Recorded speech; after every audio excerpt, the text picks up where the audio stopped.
right. Oh, wait, hold on. Yeah, that's it. Hi, everyone. Welcome back. I'm not sure where you guys are in the world right now.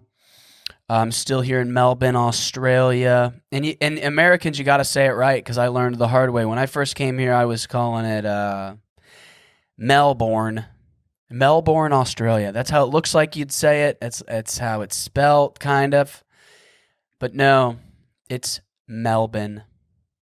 Yeah, I'm here. I'm here in Melbourne, Australia. As my dad would call it, the Australia experience continues. Guys, welcome back to the Milk of the Day podcast. The Milk of the Day, this is the official podcast of the Milk of the Day lifestyle, which is living every day to the fullest by striving to make a positive impact. And this is my attempt to entertain and positively impact you, anyone who listens or watches this on the video version on the YouTube channel or listens to the audio. And I just realized I was trying to figure out who I was speaking like today since I started the podcast, and it's Daniel Tosh. I've been watching Daniel Tosh. He has a new podcast, and there's a video version on YouTube. And I realized he always talks like this. So I don't know. I'm in a really goofy, weird mood right now. And for some reason, I just dropped into talking like Daniel Tosh. And maybe I'll do a side-by-side of me impersonating Daniel Tosh because I actually feel like it's probably decent in the way that he kind of talks like this, and it's like rather frantic at times and sarcastic. But anyway, okay, so all right, enough of that. Cheers, mate. Cheers, mate. Cheers, mate. I hear it all day long. That's why I put it on the soundboard. Cheers, mate.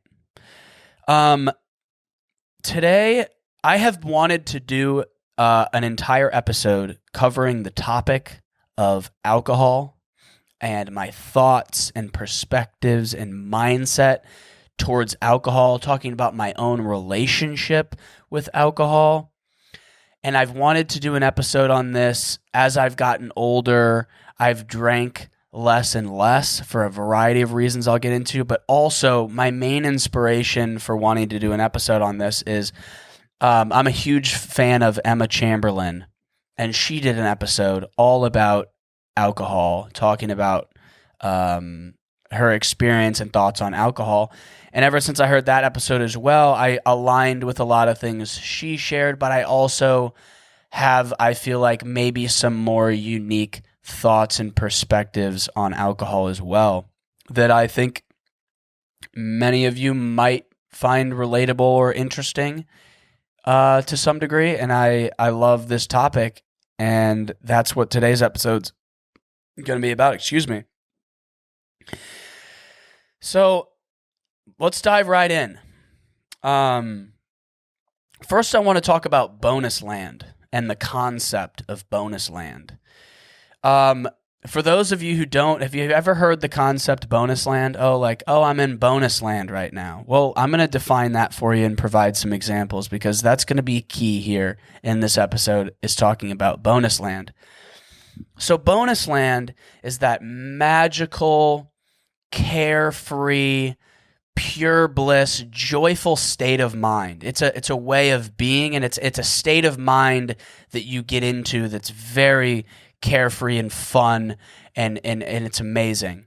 And it's the window of time and the state of mind that typically happens after you've had a late night out drinking, and you probably got pretty drunk. You probably got pretty hammered the night before.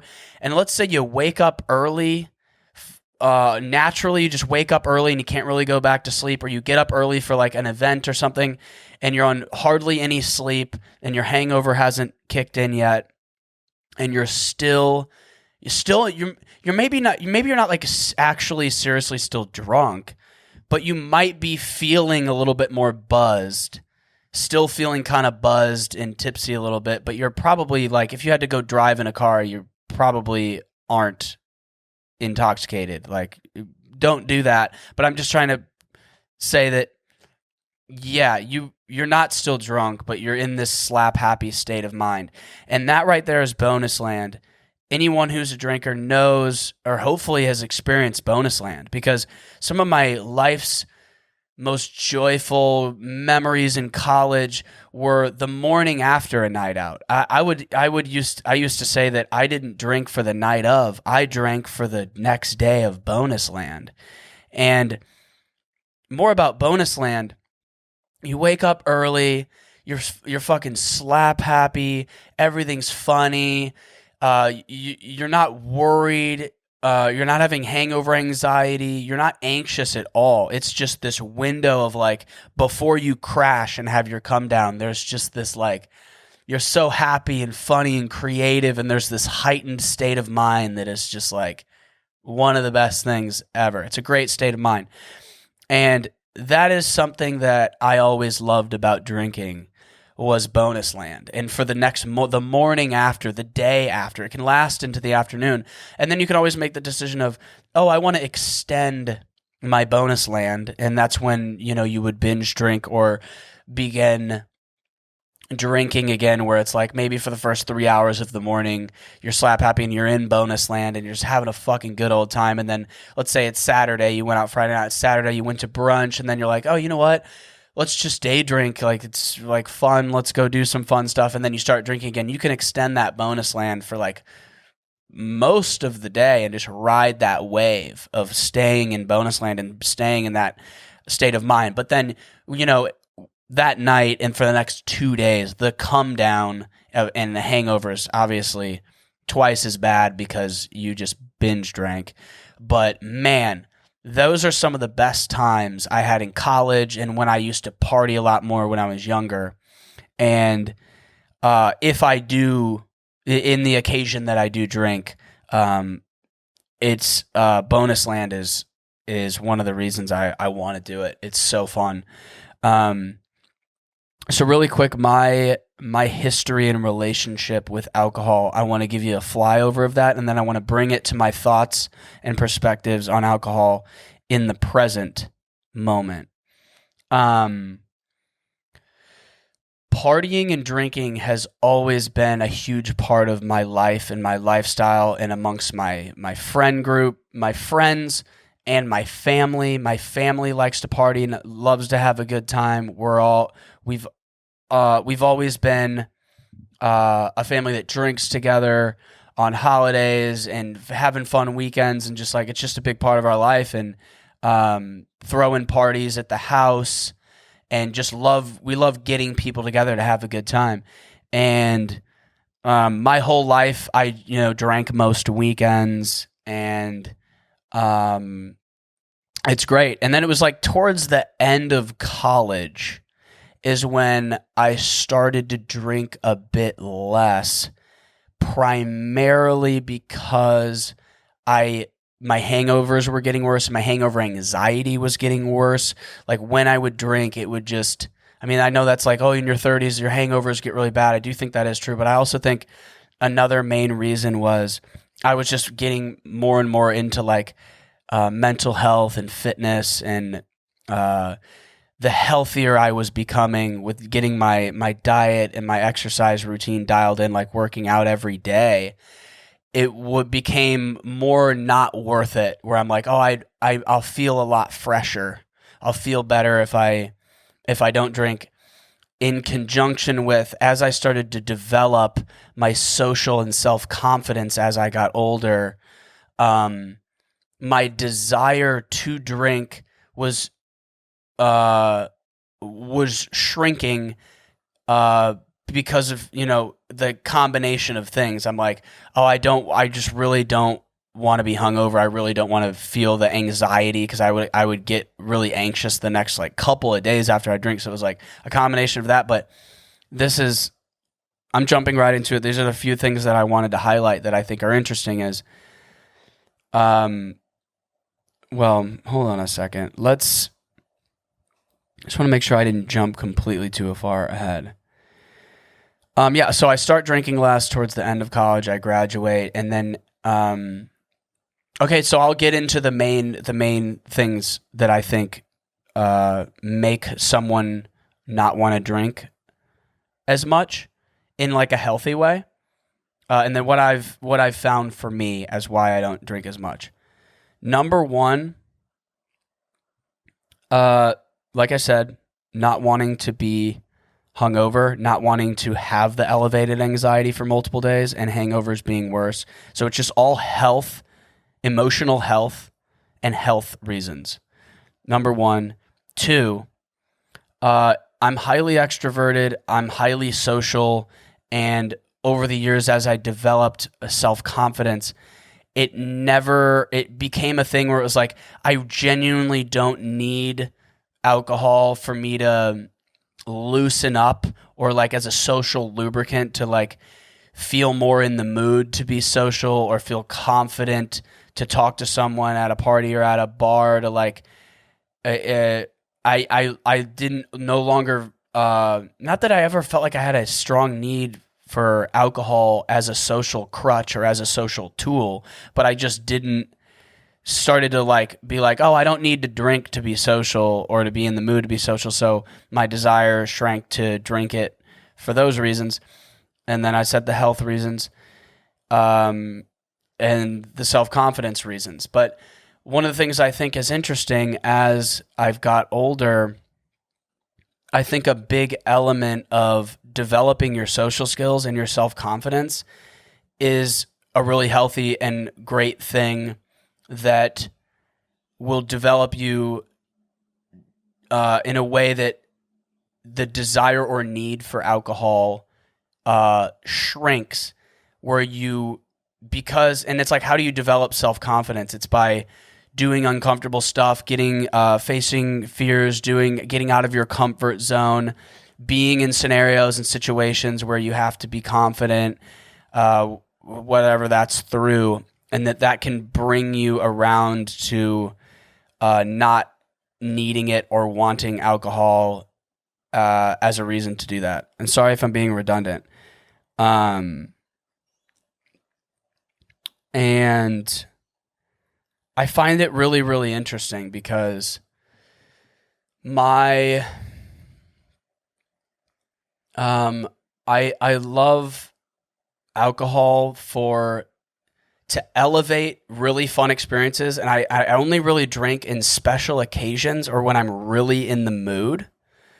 And right now that's like once every 3 months, or like maybe I'll drink like once a month for 2 months. It really depends on it. It's all event, special occasion based drinking, where it's like a wedding, I'm on vacation, a friend's in town that's really fun to hang out with.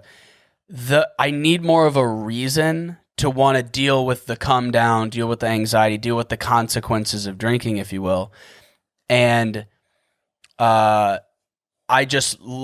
course, the goal in life for everything is like moderation is key. Moderation's where it's at. And like moderation looks different for everyone, where it's like, I maybe drink once every couple months, maybe once a month, maybe twice a month. It really depends on the special occasions that are happening and what's going on. And I feel grateful and lucky and good about not having to fight the urge or desire to drink. It's not like I have to try and not want it. Like the weekend rolls around, and if I go out to dinner, I go somewhere, it's not this thing where like I have to try to not drink.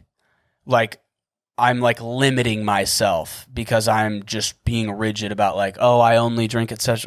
It's my new norm. My newfound moderation and my newfound normal has become very rarely do I drink, and I only drink at special occasions when I really desire it. And that I remember the first handful of years out of college that it would be weird and uncomfortable at times to not drink on the weekend, because my whole life I drank on the weekend. So I think it's really interesting how like it was challenging at times when I was growing into not to drinking less, that there's like these growing pains, changes where it's like it's fucking weird. Like you feel weird like staying in and not drinking, or like just not drinking for a whole weekend was kind of weird because it was like your whole life you're used to that. But it's just like anything else that like eventually it becomes the new normal, and what used to feel more uncomfortable or weird or different is no longer weird or different or uncomfortable. It's just like normal now. And I think that sobriety, when people find out that like most of the time when I go out and do fun shit and I go out and I'm not drinking, most people assume if you're not drinking, people assume you either used to abuse alcohol and you had a problem with it, now you're like completely sober, or they usually assume that you had a problem with it, or it's some other random reason. And I feel like it is a little bit less common to be someone who like, I've never had a problem with alcohol. I've never taken it too far or abused it or whatever. I've never struggled to find moderation. I just used to drink to party and drink most weekends like most people. So it is kind of interesting how even amongst your social circles, like your close friends or your family or whatever, as I was going through the change of like my new reputation amongst my social circles, friends and family, accept that, oh, Andrew, I'm not even really going to offer Andrew a drink because I just know that he doesn't want it. Like if he wants a drink, he'll know, or he'll have one or whatever. And it's just funny how when you go through the whole like reputation change of like, you are now redefining people's of what they know about you, of how much you drink. And for it to not, if I explain it to someone's like, oh, like, are you sober? Are you not drinking? It's like, I'm not sober. I'm not 100% sober, and I haven't had an issue with alcohol. It's just literally like, don't drink that often because I don't prefer to, and it's literally just a genuine preference thing. So it's interesting though, because like even if you're out, you meet people when you go out, I feel like, it's just less common to, in a world that's so ingrained in our culture and our lifestyle, drinking to do activities while you're doing activities when you go out or whatever. So if you're not, you're a bit more of an outcast, and depending on who your social circles are and how common it is to drink amongst your friend groups and within whatever, you can be an odd one out at times, which is fine. You just come around to accepting the change, and people accept the change, which is really interesting. I also have I have in my genetic tree, in my genetic history, there is definitely a solid amount of alcoholism in my family history, and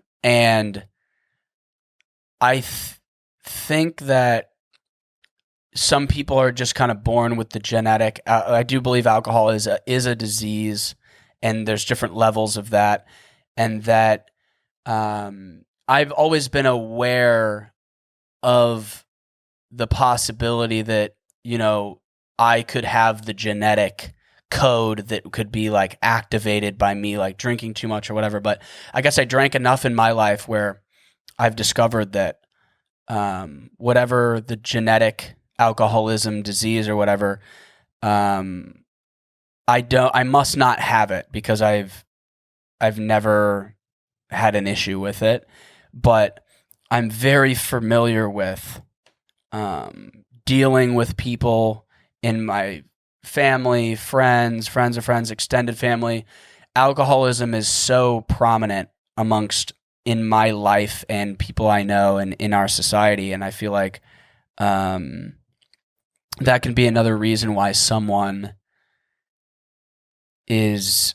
distances themselves from participating in the use of alcohol, as if it like really negative impacts their life or someone that they love, that can influence how they feel about alcohol. Because it's, and I have a very small piece of that I do have, because I've, the pain that I've gone through in my own life with loved ones, the challenges of alcoholism do, I suppose, have an impact. But because I know I don't actually have an issue with it, and because I don't like resent alcohol because someone else has a disease with it and can't find moderation, it's not actually the reason that I don't drink as much. But there is a small piece of that in the bigger picture for me that is like a little bit less interested for that reason as well. But it's maybe it's like 10% out of the 100% pie that I'm talking about: health reasons, emotional health, not wanting to be anxious, not needing it to be social, or developing confidence. Like, all those things are the reasons that I don't drink, other than special occasions these days. Okay. Yeah, I'm looking at my outline here. So, drinking out of social obligations. That one I know that one took a little bit more time being like comfortable in, because I think there's still a lot of people who will, like, you go to a social event or go over to someone's, people are hanging over and like everyone's drinking. It can often feel like weird to say no to being offered a drink, or be the only one in a social setting or situation not drinking. And I'm so beyond over, and this took years, I would say, where it's, you don't care at all about the social obligation of like, oh, I should just have at least one because like I'm here and everyone else is drinking, or they offered me a drink at this. It's like, I know this is literally elementary, simple shit, but I feel like until it's normal for you to be sober at all of these kinds of social events and in a bar, and it's like, it's uncomfortable and it is weird until you've experienced many, many times and found a way for it to become normal and feel normal to you, that you might still fall into drinking out of feeling obligated. And I'm so beyond that now, where like I'll never just drink because someone's peer pressuring me or I feel like I should. I'm fucking 30 years old now though, and I haven't been drinking that much for the last few years. But that's just an interesting social thing, is like the social obligation of drinking. I also wanted to talk about the power of sobriety and upgrading your baseline of how you feel. It is really interesting when it's like normal to go like months and months sober, that I do feel like, again, this goes hand in hand with it's the sobriety that upgrades your baseline, but it's all the health, emotional and physical health stuff too. I've found in my experience, as I've become working out almost every day, eating really, really healthy, 90%, like really dialed in with like eating healthy and working out consistently and being sober, that the baseline of how I can feel, how good I can feel, how less anxious, less stressed, more feel good I can be, it raises the whole baseline. And now you've accessed a new level of how good you can feel when you treat your body, you fuel your body right, you treat your body right, and you're being sober most of the time. So you're just dealing with your emotions in a different way that doesn't have you escaping them, or it's like you're just sober and being really healthy. And what I've found is when you access that new level of baseline, that you just feel there's like a purity, if you will. I mean, who doesn't? I mean, I'm not saying anyone should do what I'm doing. I'm just literally sharing my thoughts and perspective on alcohol. But in a sense, if isn't it more? Isn't like almost anything that we do, if we don't have to use a substance or some kind of thing to access or achieve a result, and you like earn it in a sense, and like the more pure something is, I think the more fulfilling that thing can be. Where it's kind of like, if I am super famous and rich, and then like that attracts like a really attractive woman who, let's say they're just like really materialistic or superficial in whatever way, and the only reason they're interested in me at all is for more superficial materialistic reasons, and there's no real depth or purity of like they're not really interested in who I am as a person and my character qualities, that like there's a lack of like purity of like what that relationship is. And I'm just trying to think of other examples of like when something's not pure, or like you cheat to get it, or you not cheat, you use I don't even know what the fuck I'm trying to say. I think you guys know what I'm getting to, or it's just like, if it's possible to achieve these really high highs in your life in the purest way possible, which is just from like working on yourself and being really healthy and developing confidence and developing discipline and not needing alcohol to like let loose and like and cope with stress and manage your emotions. Like you get to a place where you can access that in its purest form, which is like just through like healthy living and through healing and therapy. It's like the more pure you can access fulfillment and happiness, I think the more rewarding that is. And that's just more ideal, obviously. That majority of the time, I would prefer to do the hard things that will make me feel really good in place of it. And then every once in a while, occasionally, like earning those moments of drinking to celebrate and to like everything in moderation. Where like I enjoy drinking so much more when I do it in moderation, because I don't do it that often. Then it's like when I do it, it's even more fun because it's not all that often. And oftentimes it's like when I'm ready to drink, I've like made progress on my goals in my life and like been working on myself and like earning my joy and my peace through healthiness. That like then every once in a while, it's like that is even that much more rewarding. That's been my experience. And I think there's conversations I've had with friends and people about like, I'm not even implying or saying that like most people drink for the wrong reasons, but I've had people be like almost puzzled or confused by my lack of drinking or whatever. And it just makes for such an interesting conversation because it's so deeply embedded in our culture and our lifestyles, where it's like, if you are someone who rarely drinks, you're in a smaller minority of the population, essentially, because most people drink most weekends or drink regularly. So it's just interesting. Especially when you come from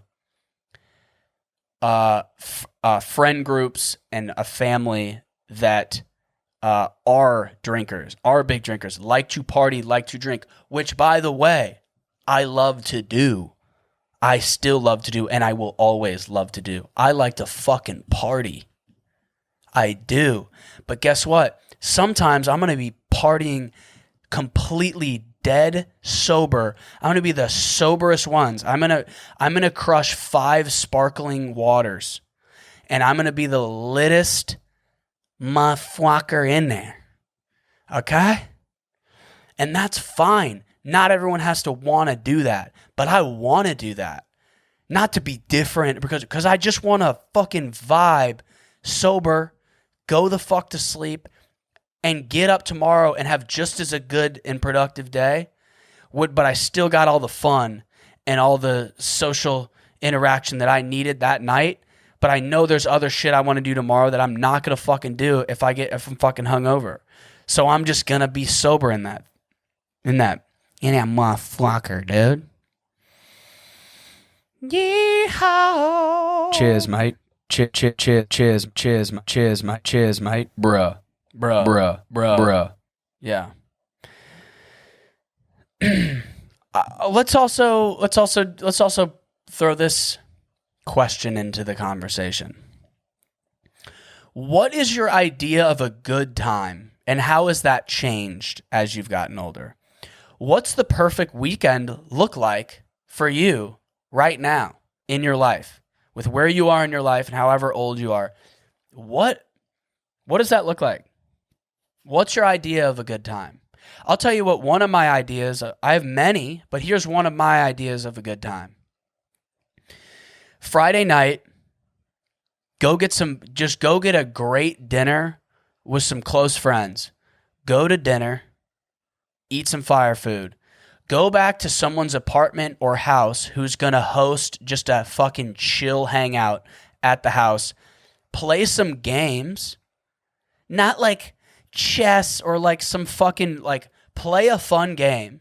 Joke around, laugh, vibe, play some games, and then literally just chill, chat, catch up about life, have some meaningful conversations for hours, just chatting, joking around, just shooting the shit at someone's house where there's not a fucking loud bar or music, where you can actually have a fucking conversation and chill, relax, just really connect with people.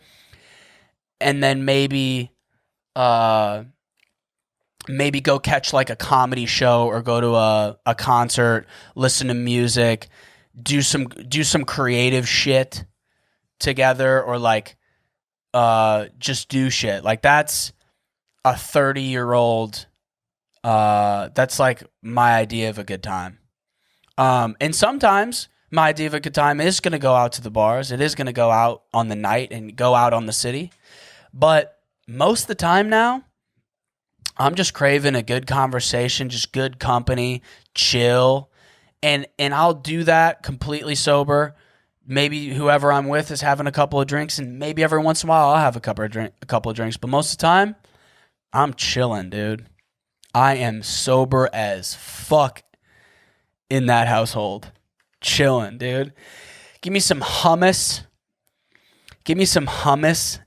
And some chips, some guacamole and chips, and some carrots and hummus, and a sparkling water, and I'm chilling, dude. I'm sober all night, snacking and chatting. 30 years old, chilling, light a candle, sit on a nice comfy sofa with great company and high quality conversations. Oh, dude. Welcome to being 30.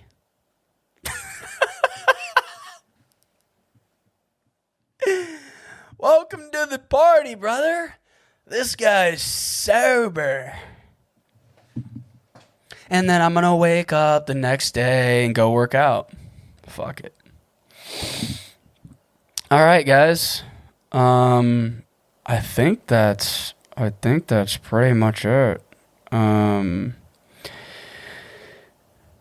Yeah, drinking, and then this is another thing I probably am pulling from a talking point from Emma Chamberlain's episode on alcohol, was that just really drinking for the right reason, in terms of like, I don't want to fucking drink to make more boring, uninteresting people more enjoyable or like to make a fucking thing I'm doing more fun. If it's not fucking fun and I have to drink to make it fun, then I'm just not going to, I'm going to fucking leave. I'm not going to go. I'm just going to leave. But she talks about drinking to elevate an already great experience where you don't need to drink to make it fun. You're just drinking to elevate it and make it even more fun.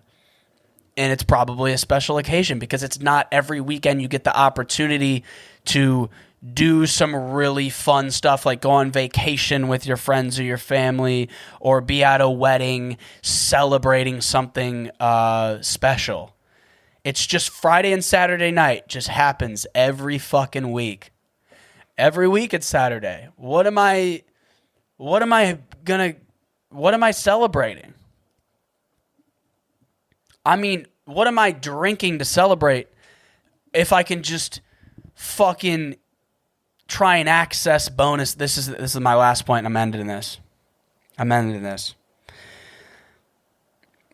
The goal, my goal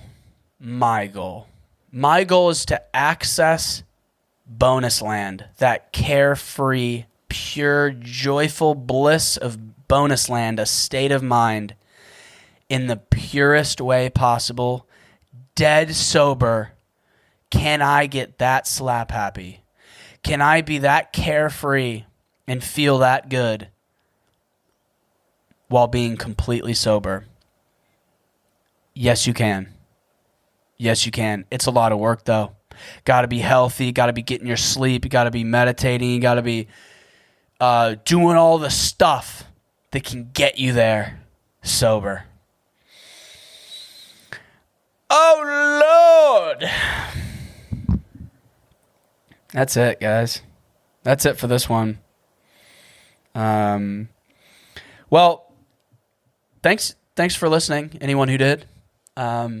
And guys, go out and milk the day. Go out and spread joy and positivity and all the little small interactions throughout the day that might feel insignificant because you never know. You just never know what someone's going through and what's going on. So let's live the milk the day lifestyle. Get out there and milk the day and go make a positive impact. Peace and love. Love you guys. Talk to you soon. Later.